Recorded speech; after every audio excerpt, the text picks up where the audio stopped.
বন্ধুরা কি ভাববেন যে আমি কি বানাই আটা দিয়ে ময়দা দিয়ে দারুণ জিনিস কিন্তু এটা পছন্দ করে না এমন মানুষ পাওয়াই যাবে না। আর আজকে আমি কি বানাবো বলে দিচ্ছি। আসসালামু আলাইকুম, কেমন সবাই কেমন আছেন? আলহামদুলিল্লাহ আমি ভালো আছি। আর সবার দোয়া নিয়ে আজকে আমি শুরু করছি। আজকে আমি লুচি বানাবো। আমি এখানে আটা নিয়েছি, ময়দা নিয়েছি, সরি। আর পরিমাণ মতো লবণ দিয়েছি, একটু কুসুম গরম পানি দিয়ে এটাকে গোলাবো। আর একটু তেল দিয়ে দিয়েছি 1 টেবিল চামচের মতো। এটাকে প্রথমে চামচ দিয়ে নেড়ে নিচ্ছি হালকা কুসুম গরম পানি দিয়ে। তারপর আমি এটাকে হাতেই মথে নেব। পরিমাণ মতো পানি দিবেন, আস্তে আস্তে পানি দিবেন যাতে পানিটা ঠিক মতো থাকে, বেশি লেতার হয়ে না যায়। আর এই রুটিটা কিন্তু একটু আটাটা একটু শক্ত শক্ত হবে, তাহলে লুচিটা বানাতে ভালো লাগবে। আর বেশি নরম হয়ে গেলে পরোটার মতো এটা ঢেলঢেলা হয়ে যাবে। তো যাই হোক, আমি হাতে মথে নিচ্ছি তেল দিয়ে। দেখেন কত সুন্দর মতো হয়ে গেছে। একটু একটু শক্ত শক্ত থাকবে, বেশি নরম হবে না, বেশি শক্ত হবে না, মিডিয়াম থাকবে। দেখুন বোঝা যাচ্ছে হাতের মধ্যে একটু অল্প অল্প চিটচিটে লেগে আসছে। এটাকে আমি 5 মিনিটের জন্য রেখে দিলে ঠিক হয়ে যাবে। এখন আমি 5 মিনিট রেখে দিয়ে তারপরে এটাকে আটা দিয়ে আমি এটাকে ছোটো ছোটো করে লেচি করে নিব। আমি একটা কাটারের মাধ্যমে কেটে নিব। দেখেন এটা কতটুকু পাতলা পাতলা করছি, ছোটো ছোটো করে নেবেন। আপনি যতটুকু রুটি বানাবেন, আমার এখানে 2 কাপ ময়দা দিয়ে প্রায় 15 পিস লুচি হবে। কত সুন্দর হবে দেখেন। আর আসলে এটা না করলে বোঝা যাবে না, বেশি সময় কিন্তু লাগে না, সুন্দর করে হয়ে যায়। আর বাসায় বানানো খাবার কত মজা, তাই না? এটা কিন্তু আমি সবসময় বলি, অথেন্টিক খাবার, ভালো খাবার খেতে হলে, মনের মতো খাবার খেতে হলে বাসায় খান, তৃপ্তি ভরে খান। হ্যাঁ, স্বাস্থ্যকর খাবার, সুষম খাদ্য কিন্তু বাসায় হয়, তাই না? বাইরে খেতে গেলে আমাদের দেশের যে অবস্থা, বিশেষ করে আমাদের দেশের কি একটা ভয়ঙ্কর অবস্থা। সব কিছু ভেজাল, তেলে ভেজাল, চিনিতে ভেজাল, আটাতে ভেজাল। তার মধ্যে আমরা চেষ্টা করি একটু ভালোভাবে খাওয়ার জন্য। আর আমি যে লুচিগুলো করব না, এটা কিন্তু আমার বাবুটা খুব পছন্দ করবে। আর বাইরের খাবার কিন্তু আমরা ইদানিং তেমন একটা খাই না, খুব কম, না পেরেই না। যাই হোক, তো আমার লুচিগুলো কিন্তু দেখেন কতটুকু ছোটো ছোটো সাইজ করে নিয়েছি। এরকম করে নিলে 15 পিস রুটি হবে। তো আমি এর চেয়ে বেশি বড় করব না, বেশি বড় করলে আবার ভালো লাগবে না, বেশি ছোটো করলেও ভালো লাগবে না। আর লুচিগুলো কিন্তু একটু আঁকাবাঁকা, মানে একেবারেই শেপ হবে এরকম হলে ভালো লাগবে না। আমি কিন্তু ইচ্ছে করলে এটা কোনো বয়ামের মুখ দিয়ে এটা কেটে নিতে পারতাম, বা কোনো বাটির মুখ দিয়ে। কিন্তু আমি চাই একটু নর্মাল যে হাতের শেপ সেটা আসুক, তাইলে দেখতেও ভালো লাগবে, খেতেও ভালো লাগবে। আমরা মানে কি অথেন্টিক, মানে যা নর্মাল যেটা হয় সেই আকারটা দেখতে পছন্দ করি। তো এরকম করে আমি বেলে নিচ্ছি। আমি বেলে নিয়ে তারপরে কড়াইতে তেল দিয়ে দিয়েছি। আমি এগুলো লুচিগুলো ভেজে নিব। দেখেন আমার সাইজটা কেমন হয়েছে এবং পাতলাটা কতটুকু হয়েছে। আর বেশি কিন্তু গুঁড়ি দিব না, বেশি যদি চালের আটা দেই বা ময়দা দেই তাহলে কিন্তু তেলটা নষ্ট হয়ে যাবে। অল্প আটা দিয়ে আপনারা এটা বেলার চেষ্টা করবেন। আর আমি এখানে ডালটা ভিজিয়ে রেখেছি আধা ঘন্টা আগে। মসুর ডাল আর হচ্ছে একটা ডাল আছে বুটের ডাল ভাঙা যেটা, সেটা। তো আমি এটাকে আধা ঘন্টা ভিজিয়ে রাখবো, তারপরে আমি এটাকে সবজি দিয়ে রান্না করে নিব লুচি দিয়ে খাওয়ার জন্য। তো অলরেডি আমি কড়াইতে পেঁয়াজ তেল দিয়ে দিয়েছি। এটা অল্প মশলা দিয়ে রান্না করব, বেশি মশলা দিব না, যেহেতু এটা লুচিতে খাওয়া হবে। তো আমার মশলাটা একটু ব্রাউন কালার হয়ে গেলে আমি ভিজানো ডালটা প্রায় আধা ঘন্টার মতো ভিজিয়ে রেখেছিলাম, মোটামুটি ভালো ভিজে গেছে। তো এটাকে আমি এখন এখানে দিয়ে দিচ্ছি। আমি অল্প করে মশলা দেব, আদা বাটা, রসুন বাটা, হলুদ বাটা, মরিচ, এগুলো সব কিছু 1 চামচ করে দিচ্ছি। বেশি দিব না, যাতে নর্মাল কালার হবে, বেশি মশলা হলে ভালো লাগবে না। লবণও পরিমাণ মতো দিব।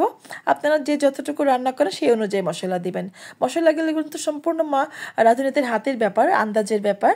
আর যারা নতুন রান্না করছেন তাদের জন্য আমি মেজারমেন্টটা বললাম যে 1 চামচ পরিমাণ দিলে কিন্তু বেশিও হয় না, কমও হয় না। আমি 1 চামচ পরিমাণ মতো সব কিছু দিয়েছি। আর এখানে ডালগুলো দিয়ে দিলাম, সবগুলো ডাল ভিজিয়ে রেখেছিলাম। ভিজানো ডালটা কিন্তু রান্না করলে খুব টেস্টি হয়। আর সরাসরি ধুয়েও দিতে পারেন, সেক্ষেত্রে আপনার একটু সময় বেশি লাগবে। আর ভিজানো ডালটা যখন ফুলে উঠবে এটা সময় কম লাগবে। আমি একটু ডালটা কষানোর পরে সবজিটা দিয়ে দিব। চেষ্টা করবেন এভাবে রান্না করার জন্য। রান্নার মূল রেসিপিটা বলে দিচ্ছি। এইভাবে রান্না করলে রান্না কিন্তু অনেক টেস্টি হবে, বিশ্বাস করেন, সত্যি বলছি, অনেক টেস্টি হবে। আপনারা যারা আমার চ্যানেলটিকে দেখছেন প্লিজ আমাকে সাবস্ক্রাইব করে দিবেন এবং পাশে থাকা বেল আইকনটি প্রেস করে দিবেন, যাতে যখনই আমি কোনো নতুন ভিডিও আপলোড করব সেটার নোটিফিকেশন আপনাদের কাছে পৌঁছে যাবে। প্লিজ আমাকে ভালোবাসা দিবেন, সাপোর্ট দিবেন। আমি খুলে বলার চেষ্টা করছি, যারা রান্না করবেন তারা যেন পরিপূর্ণভাবে রান্নাটা করতে পারেন, কোনো কিছু যেন স্কিপ করে না যান, সেটার দিকে দিকে খেয়াল রাখবেন। আমি এখানে দিয়েছি সিম কাটা, চিকন করে কেটে দিয়েছি, বেগুন কেটে দিয়েছি, একটু আলু কেটে দিয়েছি। তো এই সবজি আপনার নিজের মতো করে, এখন তো শীতের দিন, সব যেটা থাকবে হাতের কাছে সেটা দিয়েই রান্না করতে পারবেন।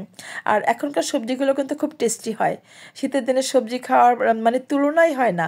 আর এই সবজির জন্য খুশি হয়েই কিন্তু আমি এখন এই যে সবজি দিয়ে, ডাল দিয়ে রান্না করছি, সবজি দিয়ে বিভিন্ন মাছ দিয়ে খাচ্ছি, অনেক ভালো লাগছে। মনে হয় কি জানো, একটা আনন্দ আনন্দ ভাব, শীত আসছে, রং বেরঙের সবজি আসছে, খাওয়া যাবে।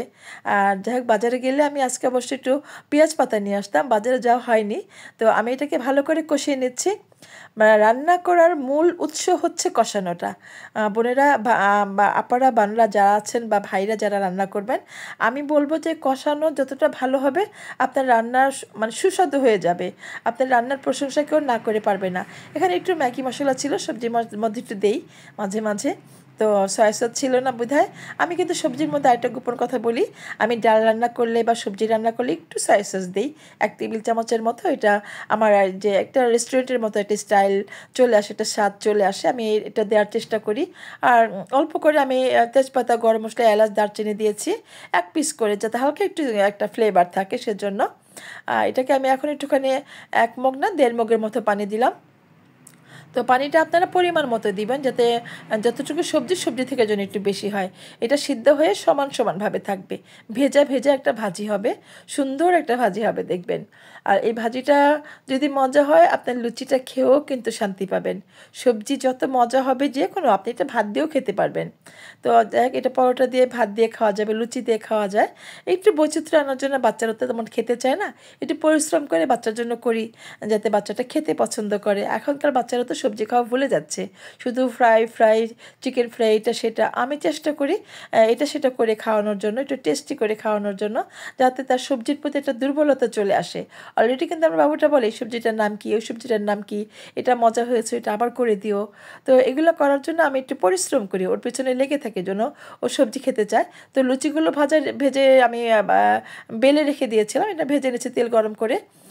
এইভাবে যদি গুছিয়ে গুছিয়ে করেন না, তাড়াতাড়ি হয়ে যাবে। আপনি যদি মনে করেন যে আমি ডালটা আগে ভেজে নিলাম, সবজিটা কেটে নিলাম, সব কিছু কেটে রেডি করে তারপরে আপনি কাজে চলে আসলেন, তাহলে রান্নাটা কিন্তু সবসময় তাড়াতাড়ি হয়।